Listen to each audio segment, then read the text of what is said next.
Hello everyone, I am Nikita Gupta and we have started Unit 2 Chapter Evaporation, जिसमें हमने अभी तक evaporation का इंट्रोडक्शन देखा कि इवोपरेशन एक ऐसा प्रोसेस है जिसके थ्रू लिक्विड फेज को वेपर फेज में कन्वर्ट किया जाता है।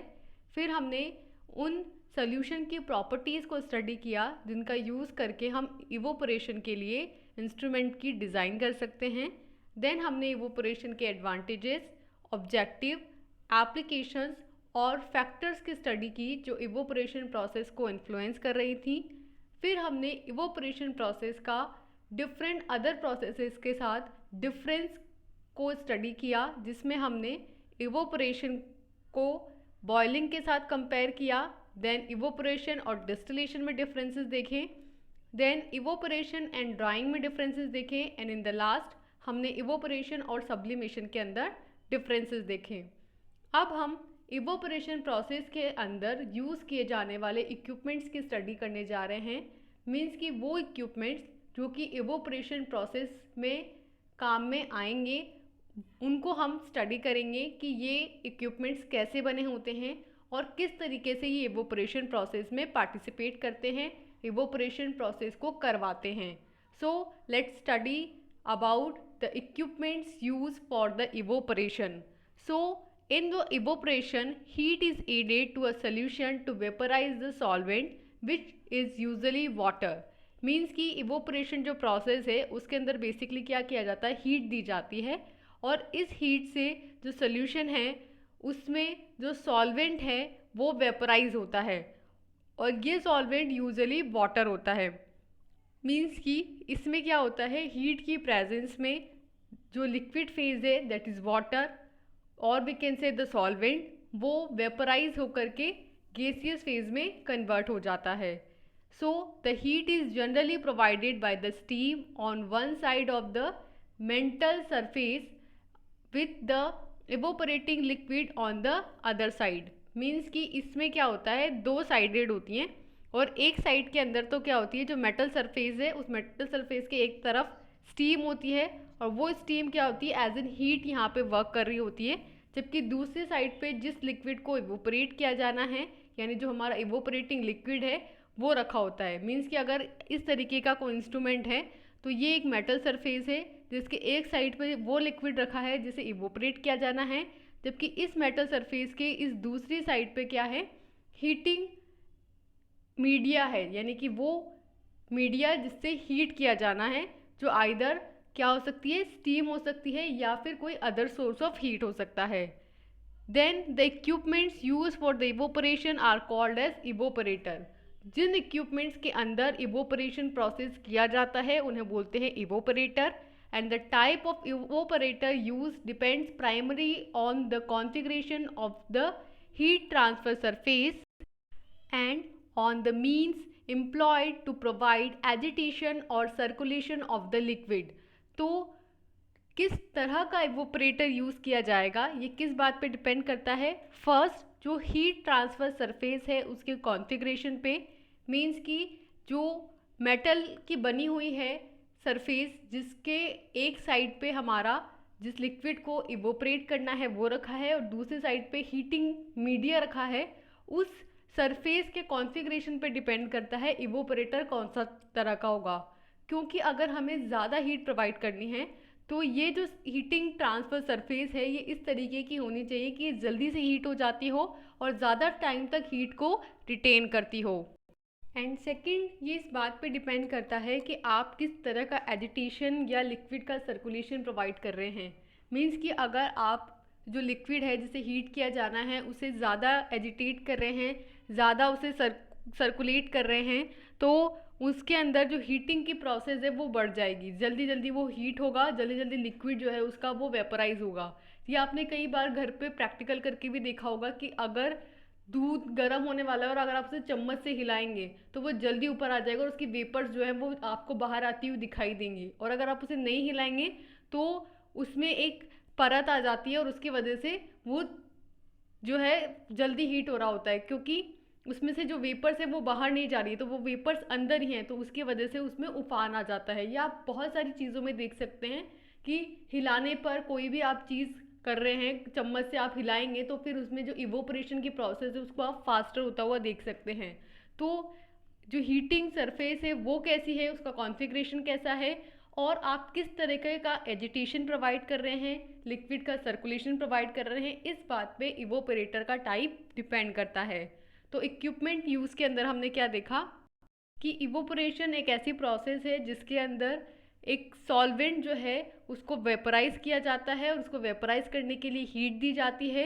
इसमें यूजुअली जो सॉल्वेंट है जिसे हीटअप किया जाना है वो वाटर होता है। इसे हीट करने के लिए हीट दी जाती है और ये जो हीट है वो आइदर स्टीम से दी जा सकती है। जब हीट दी जाती है तो इसमें एक सरफेस होती है जिसके एक साइड पे जो हमारा हीटिंग मीडिया है आइदर वो स्टीम हो सकता है वो प्रोवाइड किया जाता है, जबकि मेटल सरफेस के दूसरे साइड पे हमारा इवोपरेटिंग लिक्विड रखा होता है। जो इक्विपमेंट यूज़ किए जाते हैं इवोपरेशन प्रोसेस के लिए उन्हें बोला जाता है इवोपरेटर। और कौन सा इवोपरेटर चूज़ करना है ये इस बात पे डिपेंड करता है कि जो हमारी हीट सरफेस है जिससे हीट का ट्रांसफ़र हुआ जाना है उसका कॉन्फ़िगरेशन कैसा है और किस तरीके का एजिटेशन और सर्कुलेशन प्रोवाइड किया जा रहा है। देन नेक्स्ट आता है the types of equipment are classified either based upon the movement of heating medium और टाइप ऑफ हीटिंग सरफेस। तो जैसा कि हमने कहा कि इवोपरेटर कैसा होगा कि हीटिंग सरफेस पे और हीटिंग मीडियम के मूवमेंट पे डिपेंड करता है। तो इन दोनों के बिहाफ पे यहाँ पे इक्विपमेंट्स को क्लासिफाई किया गया है। फर्स्ट है classification based on the heating medium movement. पहला तो है कि हीटिंग मीडियम के मूवमेंट के बेसिस पे इवोपरेटर का क्लासिफिकेशन। तो इसके अंदर 4 टाइप्स के इवोपरेटर बताए गए हैं। फर्स्ट है सिंपल इवोपरेटर, यानी कि जो सिंपल सा होता है और इसके अंदर एग्जांपल है evaporating pan, that is steam jacketed kettle. एक स्टीम जैकेटेड कैटल होती है जिसको हम इवोपरेटिंग पेन भी बोलते हैं और ये फर्स्ट क्लास सिंपल इवोपरेटर के अंदर आती है। Then second is natural circulation evaporator and इसका एग्जाम्पल है क्लाइंबिंग फिल्म इवोपरेटर।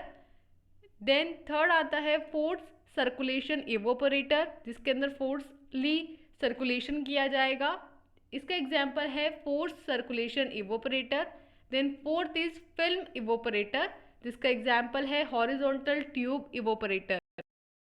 तो यहाँ हमने कहा कि 2 बेसिस पे क्लासिफाई किया गया है इक्विपमेंट्स को। फर्स्ट है उसका क्लासिफिकेशन हीटिंग मीडियम के मूवमेंट की बेसिस पे, तो यहाँ 4 पार्ट में डिवाइड किया गया है। First simple evaporator, natural circular evaporator, force circulation evaporator and film evaporator, जिसमें फर्स्ट सिंपल इवोपरेटर का एग्जाम्पल है इवोपरेटिंग पेन या हम कह सकते हैं steam jacketed kettle.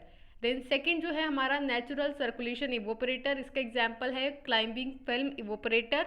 Then force circulation evaporator आता है जिसमें एग्जाम्पल है force circulation evaporator and last है हमारा फिल्म इवोपरेटर जिसके अंदर एग्जाम्पल आता है horizontal tube evaporator.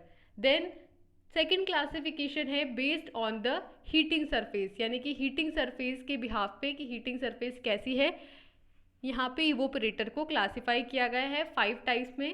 So classification based on the type of heating surfaces के अंदर फर्स्ट है evaporator with heating medium in jacket, for an example evaporating pan. Then second is evaporator with horizontal tubes and the example is horizontal tube evaporator. Then third is evaporator with long tubes and natural circulation and example is climbing film evaporator. Then fourth is evaporator with long tube and forced circulation and the example is forced circulation evaporator. And the last is multiple effect evaporator. So heating surface के type के behalf पे 5 classes में divide किया गया है इवोपरेटर्स को। First है evaporator with heating medium jacket, means कि वो इवोपरेटर जिनमें जो हीटिंग मीडियम है वो जैकेट के अंदर है और उसके अंदर हमने एग्जांपल देखा इवोपरेटिंग पेन का जो कि हमने लास्ट में भी देखा था जिसे स्टीम जैकेटेड कैटल में बोला गया था। देन सेकेंड आता है वो इवोपरेटर्स जिनमें हॉरिजॉन्टल ट्यूब्स है जिसको बोला है इवोपरेटर्स विथ हॉरिजॉन्टल ट्यूब और इसके अंदर एग्जाम्पल है हॉरिजॉन्टल ट्यूब इवोपरेटर का। देन थर्ड था evaporator with long tube and natural circulation, means कि वो इवोपरेटर जिनके अंदर लॉन्ग ट्यूब्स होती हैं और जिनके अंदर नेचुरल सर्कुलेशन देखा गया है। तो इसके अंदर एग्जाम्पल आता है क्लाइंबिंग फिल्म इवोपरेटर का। देन फोर्थ है evaporator with long tubes and force circulation. तो सी की तरह ही डी के अंदर भी जो इवोपरेटर होंगे उसके अंदर लॉन्ग ट्यूब्स प्रेजेंट होंगी, लेकिन इसके अंदर नेचुरल सर्कुलेशन नहीं होके फोर्स सर्कुलेशन होगा, और इसके अंदर एग्जाम्पल आता है force circulation evaporator. And last है आपका मल्टीपल इफेक्ट इवोपरेटर। तो यहाँ हमने इवोपरेटर्स का क्लासिफिकेशन देखा है उसकी हीटिंग सरफेस के बिहाफ पे और उसकी हीटिंग मीडिया के एजिटेट होने के बिहाफ पे, सर्कुलेट होने के बिहाफ पे। तो यहाँ पे हमने क्लासिफिकेशन देखा और इस क्लासिफिकेशन के अंदर हमने डिफरेंट काइंड ऑफ इवोपरेटर्स को देखा है। अब हम इन इवोपरेटर्स की स्टडी करेंगे, जिसमें फर्स्ट आता है हमारा इवोपरेटिंग पेन, या जिसे हमने स्टीम जैकेटेड कैटल भी बोला था। तो क्या होता है evaporating pan? Let's see. The evaporating pan is also called as steam jacketed kettle. तो जैसा कि हमने पहले भी बोला है कि इवोपरेटिंग पेन को क्या बोला जाता है? स्टीम जैकेटेड कैटल भी बोला जाता है, क्योंकि इसकी जो स्ट्रक्चर होती है वो स्टीम जैकेटेड कैटल की तरह होती है। मीन्स की एक कैटल होती है जिसके अंदर steam as an heating media provide की जाती है, जो कि जैकेटेड होती है ताकि हीट जो है उसके अंदर की वो बाहर ना जा सके। तो इसलिए इसे स्टीम जैकेटेड कैटल भी बोला जाता है। In this type of evaporator, the movement of liquid to be evaporated is due to the convection current set up by the heating process, and it is a type of natural circulation evaporator. It consists of a hemicircular pane surrounded by a steam jacket. तो ये जो evaporating pen होता है इसके अंदर ये एक ऐसा इवोपरेटर होता है जिसके अंदर जो लिक्विड जिसे हीटअप किया जाना है उसके अंदर इवोपरेशन होता है, तब उसमें जो मूवमेंट होता है जिसकी वजह से हीटिंग होती है, तो उसमें कन्वेक्शन करंट सेटअप जो है वो काम करती है as an heating process. Means कि जब आपने हीटिंग पढ़ा था, हीट ट्रांसफ़र पढ़ा था, तब हमने वहाँ मैकेनिज़्म के अंदर 3 तरीके पढ़े थे हीट ट्रांसफ़र के, जिसमें फर्स्ट मैकेनिज़्म था conduction, second was convection and third one is radiation. जिसमें से कन्वेक्शन के अंदर हमने कहा था कि कन्वेक्शन के अंदर हीट ट्रांसफ़र जब होता है तो उसमें मिक्सिंग होती है दोनों लिक्विड्स के बीच में, या heat transferring material and heat taking material. Means कि जो हीट दे रहा होता है और जो हीट ले रहा होता है उसमें मिक्सिंग होती है उस लिक्विड की, और एक करंट चलते हैं कन्वेक्शन करंट्स, जिसकी वजह से हीटिंग प्रोसेस होती है। तो वहीं यहाँ पे कहा है कि इस इवोपरेटर के अंदर जो लिक्विड जिसे इवोपरेट किया जा रहा है उसके अंदर कन्वेक्शन करंट सेटअप होता है, जिसकी वजह से जो हीट है वो ट्रांसफ़र होती है उस लिक्विड के अंदर, और वो लिक्विड हीटअप होकर के इवोपरेट होता है। इस जो इवोपरेटिंग पेन है ये नेचुरल सर्कुलेशन इवोपरेटर का एक टाइप है, एक एग्जाम्पल है, क्योंकि आपने से अभी जो क्लासिफिकेशन देखा है वहाँ पे हम देख के आए हैं कि नेचुरल सर्कुलेशन इवोपरेटर का एग्जाम्पल है इवोपरेटिंग पेन। और ये जो इवोपरेटिंग पेन है ये बेसिकली एक सेमी स्फेरिकल पेन होता है जो बाहर से एक स्टीम जैकेट से सराउंडेड होता है ताकि जो हीट है वो बाहर ना जा सके। और इस सेमी स्फेरिकल पेन के अंदर जो लिक्विड फिल होता है उसे हीटअप किया जाता है, वो हीटअप होता है और उसके हीटअप होने से इवोपरेशन प्रोसेस होती है, और जो लिक्विड है वो वेपर फेज में कन्वर्ट हो जाता है और फिर यहाँ से बाहर इसकी वेपर्स निकलती हैं।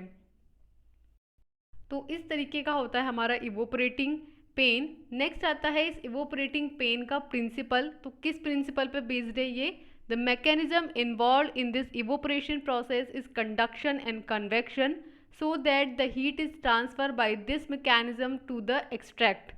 मीन्स कि जो बेसिक प्रिंसिपल है इवोपरेटिंग पेन का वो क्या है? कंडक्शन एंड कन्वेक्शन है। मीन्स कि इसके अंदर जो हीट ट्रांसफ़र का प्रोसेस है उसके अंदर कौन सी 2 मैकेनिज्म से हीट का ट्रांसफ़र होगा? कंडक्शन मैकेनिज्म से और कन्वेक्शन प्रोसेस से।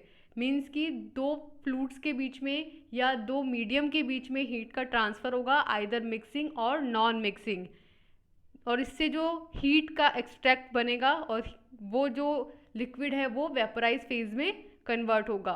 सो the evaporating pan containing aqueous extract, ये जो हमारा इवोपरेटिंग पेन है इसके अंदर एक्वस एक्सट्रैक्ट भरा हुआ होगा, and it is provided with the steam, और इसे स्टीम प्रोवाइड की जाएगी which give out heat to the jacketed kettle, जो कि इस जैकेटेड कैटल के थ्रू दी जाएगी एंड देन जैकेटेड कैटल से ये सराउंडेड होगा ताकि वो हीट जो है वो बाहर नहीं जाए, और जो लिक्विड है जो कि हमारे उस सेमी स्फेरिकल पेन के अंदर भरा है, जो एक्सट्रैक्ट है हमारा, वो इवोपरेट होगा और वेपर फेज में कन्वर्ट होगा। तो बेसिकली हमने क्या देखा कि जो इवोपरेटिंग पेन है ये कंडक्शन और कन्वेक्शन के प्रिंसिपल पे बेस्ड होता है, और इसके थ्रू इसमें हीट का ट्रांसफ़र होता है जिससे कि जो एक्सट्रैक्ट बनता है हमारा लिक्विड का।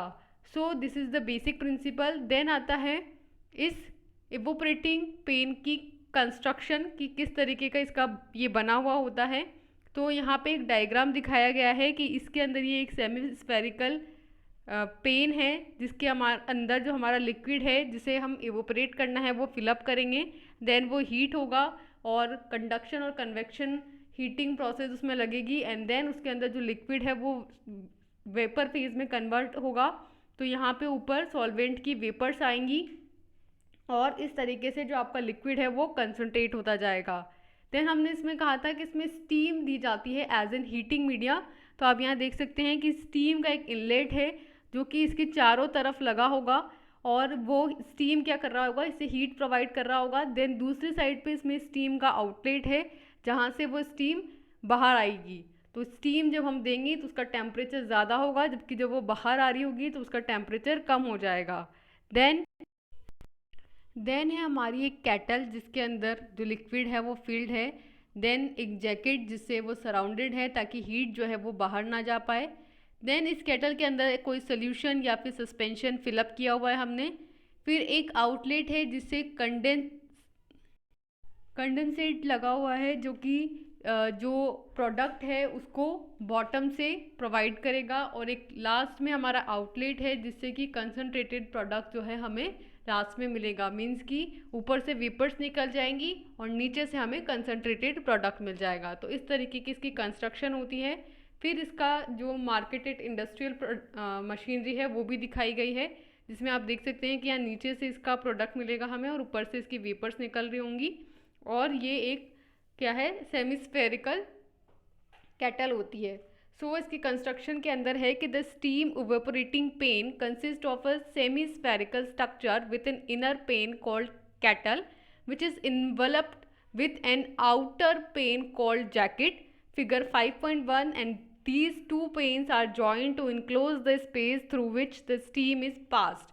मीन्स कि क्या होता है, दो पेन होते हैं इसके अंदर, एक होता है ऊपर वाला सेमी स्फेरिकल स्ट्रक्चर जो कि हमारा मेन स्टीम इवोपरेटिंग पेन है जिसके अंदर हम अपना लिक्विड फिल करेंगे, और इसको बोला जाता है कैटल। ये जो है इनर पेन होता है, ठीक है। और ये जो इनर पेन होता है, देन एक आउटर पेन होता है जिसे जैकेट बोला जाता है जो इसे कवर करके रखता है, और इस इनर वाला जो सेमी स्फेरिकल स्ट्रक्चर है, इनर जो पेन है उसके बीच में और आउटर पेन के बीच में जो है स्पेस होता है जिसके अंदर स्टीम फिल की जाती है। तो कंस्ट्रक्शन में हमने क्या देखा है इवोपरेटिंग पेन के, कि इवोपरेटिंग पेन जो है उसके अंदर एक सेमी स्फेरिकल स्ट्रक्चर होती है जिसे हम इनर पेन बोलते हैं, जिसके अंदर हमारा लिक्विड जिसे हीटअप किया जाना है, जिसे इवोपरेट किया जाना है, वो फिल होता है। इसे एक कैटल बोला जाता है। और ये जो कैटल है ये आउटर पेन जिसे जैकेट बोला जाता है उससे एनवेलप होती है, और इस इनर पेन और आउटर पेन के बीच में एक स्पेस होता है और इस स्पेस के अंदर स्टीम भरी हुई होती है। So this is the construction of evaporating pan. Then आती है इवोपरेटिंग पेन की वर्किंग। तो किस तरीके से वर्किंग होती है जिससे कि इवोपरेटिंग पेन से इवोपरेशन प्रोसेस होता है। So the solution to be evaporated is placed in the kettle and steam which is gives out heat to the content is supplied through the inlet and condensate leaves through the outlet. Means कि इसमें क्या होता है, जो cattle होता है उसके अंदर जिस सोल्यूशन को इवोपरेट किया जाना है वो प्लेस किया जाता है, फिर उसे हीट किया जाता है उस कंटेंट को थ्रू एक इनलेट जिससे कि स्टीम सप्लाई की जाती है। देन एक कंडेंसेट होता है जो कि आउटलेट को लीव करता है। For small volumes the content must be stir manually and mechanically for the large volume. Means कि इसके अंदर स्टीयरिंग की जाती है। अगर स्मॉल कंटेंट है, स्मॉल वॉल्यूम है जिसे कि हीट किया जाना है, तो इसके अंदर एक स्टीरर का यूज़ कर सकते हैं आप, जिसे आप हाथ से ही हिला सकते हैं। और सेकंड, अगर लार्जर वॉल्यूम है तो फिर मैकेनिकली एक स्टीरर आपको अप्लाई करना होगा, जिससे कि स्टीरिंग प्रोसेस करके जो इवोपरेशन प्रोसेस है उसके रेट को इन्हांस किया जाए। Then the rate of evaporation is fast in the initial stage, means कि पहले जो है वो इवोपरेशन फास्ट होगा, फिर जैसे जैसे जो लिक्विड है जिसे हीट किया जा रहा है वो विस्कस होता जाएगा, वैसे वैसे इवोपरेशन की जो रेट है वो स्लो हो जाएगी। तो हमने इवोपरेटिंग पेन की वर्किंग में क्या देखा कि इवोपरेटिंग पेन में एक सेमी स्फेरिकल पेन होता है जिसके अंदर जिस लिक्विड को फिल किया जाता है, जिसको हमें इवोपरेट करना है। फिर उसके बाहर एक कैटल उसको बोलते हैं, उसके बाहर एक जैकेट होती है जो कि स्टीम को बाहर नहीं जाने देती है। इन दोनों के बीच में एक इनलेट होता है जिससे स्टीम प्रोवाइड की जाती है। ये स्टीम क्या करती है, इस इवोपरेटिंग पेन को हीट अप करती है एंड फिर इससे एसोसिएट होता है एक स्टीम का आउटलेट, जिससे कि वो जो स्टीम है वो बाहर निकल जाती है। फिर इसमें बोला है कि जब इसे इवोपरेट किया जा रहा है तो अगर स्मॉल वॉल्यूम है तो आप मैन्युअली इसको स्टीयर कर दीजिए ताकि रेट ऑफ इवोपरेशन फास्ट हो जाए, और अगर ये लार्जर वॉल्यूम के अंदर है तो फिर आप इसमें मैकेनिकल स्टीयर अप्लाई कर सकते हैं। इसके अंदर जो इवोपरेशन की रेट है वो इनिशियल स्टेजेस में फास्ट होगी, क्योंकि पहले जो सोल्यूशन है वो डाइल्यूटेड फॉर्म में होगा, और एज वो विस्कस होता जाएगा, कंसनट्रेट होता जाएगा, वैसे ही ऐसे रेट है इवोपरेशन की वो डिले होती जाएगी, वो स्लो होती जाएगी। So this is the working of evaporating pan. Then next is applications of evaporating pan, means कि इसका कहाँ कहाँ यूज़ होता है। So evaporating pan is suitable for concentrating aqueous liquids, means कि जो एक्वस लिक्विड्स होते हैं उनको इवोपरेट करने के लिए, उनको कंसनट्रेट करने के लिए इवोपरेटिंग पेन का यूज़ किया जाता है। देन सेकंड है कि it is suitable for concentrating thermostable liquids, means कि वो लिक्विड्स जो कि हीट से डिग्रेड नहीं होते हैं, हीट से अफेक्ट नहीं होते हैं, ऐसे लिक्विड्स को कंसनट्रेट करने के लिए भी इवोपरेटिंग पेन का यूज़ किया जाता है। For an example liquorice extract. तो हमने क्या क्या एप्लीकेशंस देखे, दो एप्लीकेशंस हमने यहाँ देखे हैं इवोपरेटिंग पेन के। फर्स्ट एक्वस लिक्विड्स को कंसनट्रेट करने के लिए, एंड सेकंड थर्मोस्टेबल लिक्विड्स को कंसनट्रेट करने के लिए, जिसका एग्जाम्पल भी देखा हमने लिक्वियोरिस एक्सट्रैक्ट। देन आते हैं इवोपरेटिंग पेन के एडवांटेजेस। तो इसके क्या मेरिट्स और एडवांटेजेस हैं, तो इसमें फर्स्ट एडवांटेज है कि evaporating pan is constructed both for the small scale and large scale batch operation. ये जो इवोपरेशन पेन है ये स्मॉल स्केल पे भी यूज़ किया जाता है और लार्ज स्केल बैच ऑपरेशंस के लिए भी इसका यूज़ किया जा सकता है। मीन्स कि इसका ये एक एडवांटेज हो गया कि ऐसा नहीं है कि सिर्फ स्मॉल स्केल के लिए ही यूज़ करेंगे या फिर सिर्फ लार्ज स्केल के लिए यूज़ करेंगे, दोनों तरह के बैच ऑपरेशंस के लिए इसका यूज़ किया जा सकता है। तो this is the first advantage. Second is it is simple in construction and easy to operate, clean and maintain. तो ये जो है वो ईजीली कंस्ट्रक्ट होता है, इसकी कंस्ट्रक्शन बहुत सिंपल होती है, इसको ईजिली ऑपरेट किया जा सकता है, ईजिली क्लीन किया जा सकता है और इसका मेंटेनेंस भी बहुत ईजिली किया जा सकता है। तो इसके सेकेंड एडवांटेज है कि ये कंस्ट्रक्शन इसकी ईजी है और ईजिली इसके ऑपरेशन, क्लीनिंग एंड मेंटेनेंस है। देन थर्ड है कि the cost of installation and maintenance is low, means कि इसको इंस्टॉल करने के लिए, इसको लगाने के लिए जो कॉस्ट आती है वो भी कम होती है, और इसको मेंटेन करने के लिए, लॉन्ग टर्म तक इसको यूज़ करने के लिए जो कॉस्ट लगती है वो भी इसकी लो होती है। तो ये एक सस्ता इक्विपमेंट है, हम ये बोल सकते हैं कि एक ऐसा इक्विपमेंट है जिसके ना इंस्टॉलेशन का ज़्यादा प्राइस है और ना ही जिसके मेंटेनेंस का ज़्यादा प्राइस है। सो इसके एडवांटेजेस में हमने 3 एडवांटेज देखे। पहला कि इसे स्मॉल और लार्ज दोनों स्केल ऑपरेशंस के लिए यूज़ किया जा सकता है। सेकंड, इसकी कंस्ट्रक्शन ईजी है और इसे ऑपरेट करना, क्लीन करना और मेंटेन करना भी ईजी होता है। देन इसकी जो कॉस्ट ऑफ इंस्टॉलेशन है और मेंटेनेंस कॉस्ट है वो भी काफ़ी कम होती है। एंड देन लास्ट आते हैं इस इवोपरेटिंग पेन के disadvantages.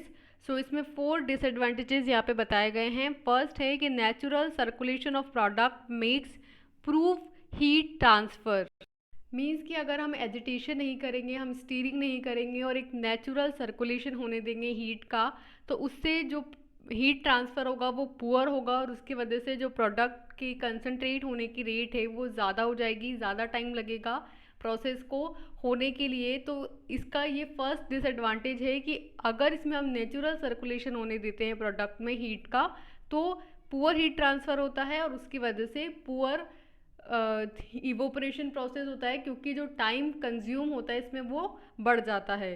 Then second is deposition of solid may cause decomposition of the product.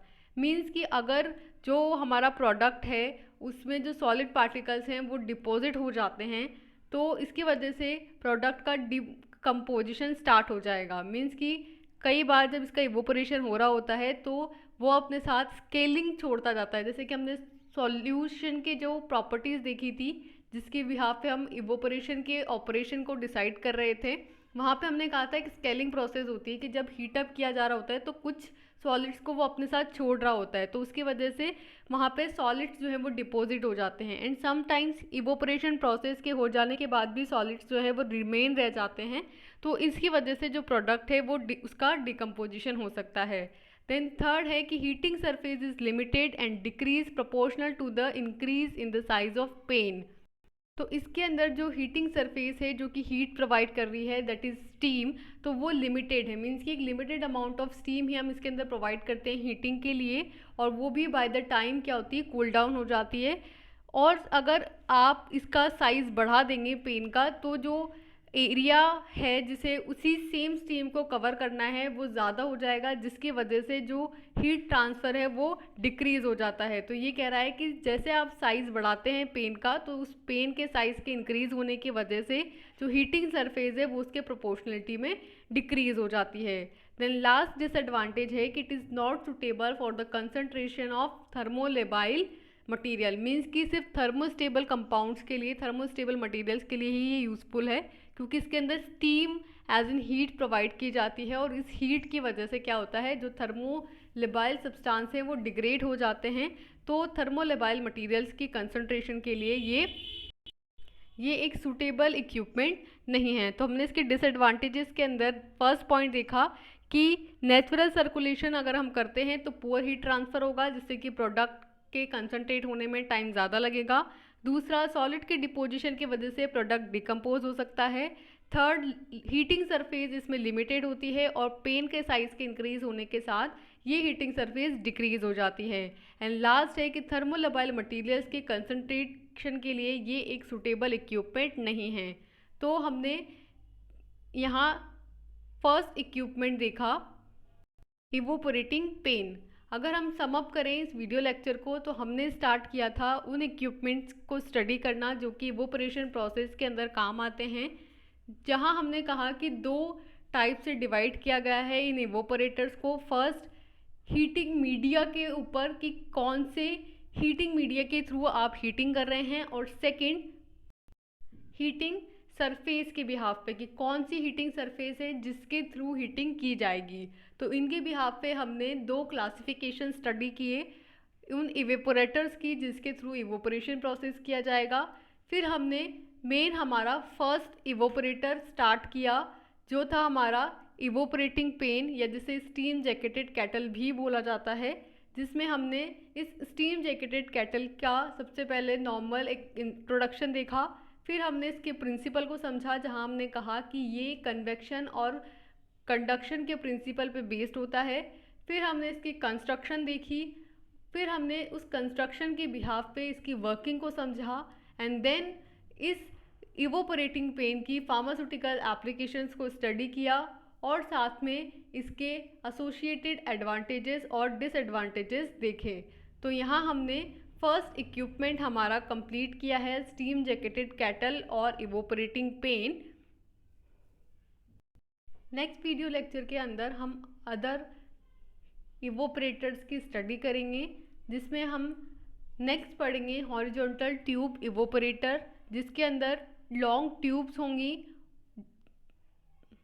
जिनसे कि हीट पास की जाएगी, जिससे कि हीटिंग प्रोवाइड होगी और इवोपरेशन प्रोसेस होगा। So for now, thank you and all the best.